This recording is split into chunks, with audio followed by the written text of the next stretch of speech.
So we're going to talk through your controlled assessment, the NEA, the Analysing and Evaluating Performance. So this is worth 10% of your overall grade. You are given a section where you can sit and plan, but then we do a controlled write-up to make sure you write it up under exam conditions. So for the purpose of this assessment, learners are required to demonstrate their ability to analyse and evaluate their own practical performance or that of a peer in order to analyse aspects of the personal performance in a physical activity, evaluate the strengths and weaknesses of the performance, produce an action plan which aims to improve the quality and effectiveness of the performance. Learners will assess the physical fitness, the strengths, the weaknesses of the performer being analysed using tests for the different components of fitness. So examples of this is you would do a test for cardiovascular endurance. So the multi-stage fitness test, you would do it at the start of the assessment, so a baseline test to see where they start from. You would then repeat this test at the end of your module to see if the person has improved. You would do this for each component of fitness, so muscle endurance, flexibility, etc. For a chosen physical activity, learners will analyse the importance of the different components of fitness for the activity, give an overview of the key skills in the activity, assess the strengths and weaknesses of the performer being analysed in the activity. So once you have done your fitness tests, you need to analyse them. You need to say, what are they strong at? What are their weaknesses? So it may be that they score a level 3 in the multi-stage fitness test. This shows that they have poor or weak cardiovascular endurance. So at this point, you could be thinking, well, I need to improve his cardiovascular endurance because it is important to the sport I have chosen. So it could be that you picked a central midfielder in football and they need to run up and down the pitch a lot. If he has poor cardiovascular endurance, he won't be able to do this. It may be that you've seen a strength where he has scored highly in the press-up test, showing that he has good muscle endurance. You need to relate this to why is this important to your sport or to the sport they are participating in. At this point, you can talk through all the weaknesses, all the strengths, and analyse them in detail. So once you have chosen a sport, you have to do a movement analysis part. Now this could come from, for instance, a specific shot in a sport or a specific movement. For example, it could be hitting a shuttle in badminton, so say performing the smash. So at that point, you would have to look at the badminton technique, you would have to look where the movement comes from, you'd have to look at what muscles are involved, what joints are involved. When you lift your arm to hit the shuttle, what muscles contract, what relax, what bones are involved, what muscle functions are involved. And you explain this in detail and you go through the shot, not just thinking about maybe the arm in badminton, but you're thinking about, well, the movement starts in his toes, of pushing up into his toes in order to bend his knees, in order to jump upwards so he can get on top of the shuttle. We talk through this and each joint and muscle involved, and we put that into detail. Once we have done that, we then talk through the difficulty and environmental continuum. So how hard is this skill? So if it is a smash in badminton, it is quite a hard skill to perform. You might have to play this from different parts of the court, which means that makes the skill harder. If it was something such as throwing a dart at a dartboard, that skill is still difficult, but that skill can be practiced, repeated, and repeated. So the skill, even though it may be difficulty, because you can practice it, the difficulty comes down on the continuum. But you've got to do the continuum, you've got to mark it, and then you've got to justify why you gave it that score. The same for the environmental continuum. Is it inside? Is it outside? What other factors can affect it? So if it is outside, weather could affect it.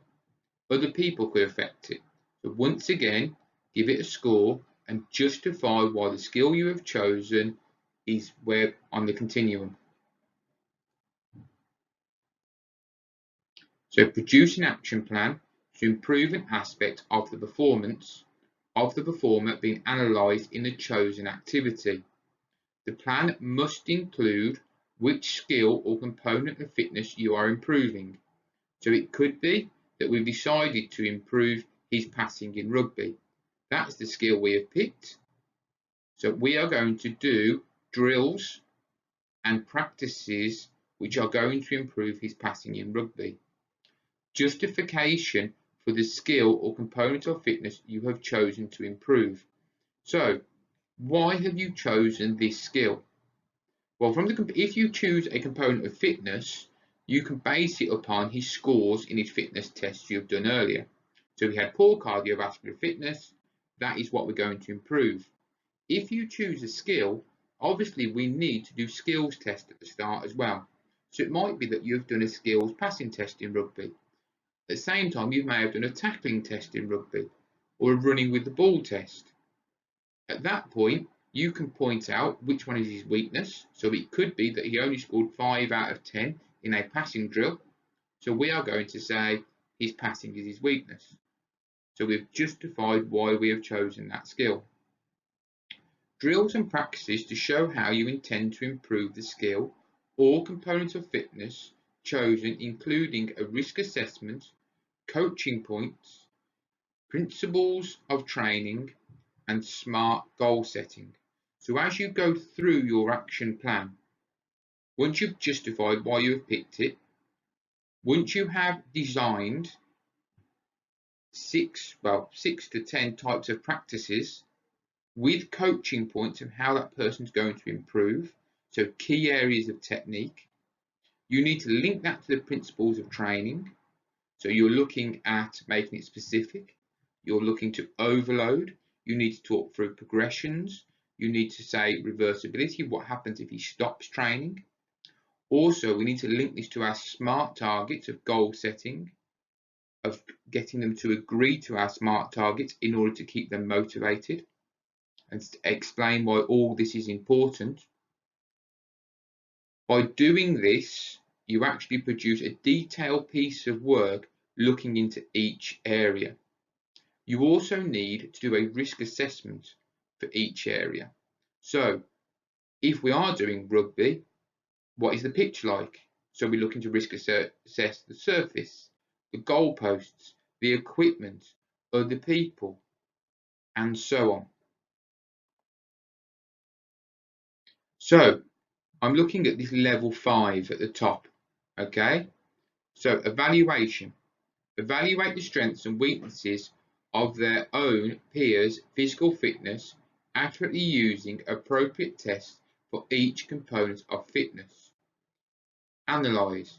Produce a fully justified analysis of the importance of the different components of fitness for their chosen activity. An overview. Give an accurate overview of all the key skills required for their chosen activity. Assessment. Give an accurate and thorough assessment of their own or a peer's strengths and weaknesses of the skills their chosen activity. So the movement analysis and classification of skill is detailed and accurate. For our action plan, the learners produce a detailed and accurate action plan containing clear indication of a specific skill, component of fitness being improved with fully justification based on the analysis of performance, an excellent understanding of the principles of training, an excellent range of detail and practices and coaching points. Application of smart goal setting is detailed and accurate. An overview understanding of the elements chosen to improve is excellent. Once you have done each section, the evaluation, the analysis, the overview, the assessment, the movement analysis and the action plan, each are marked and given a level. At the end, we work out, depending on the levels, a best fit. So as you can see here, this person scored some level 5s, some level 4s and some level 3s. By adding the scores together, he came out as a level 4. Now this piece of work has to be in detail. You need to plan it properly, work through each section. We cannot give you a specific layout, but by following the evaluation, the analyst overview, assessment and movement analysis, and the action plan, if you write it in those sections or work along those guidelines, you should produce a detailed piece of work which ticks off all the assessment criteria. Good luck.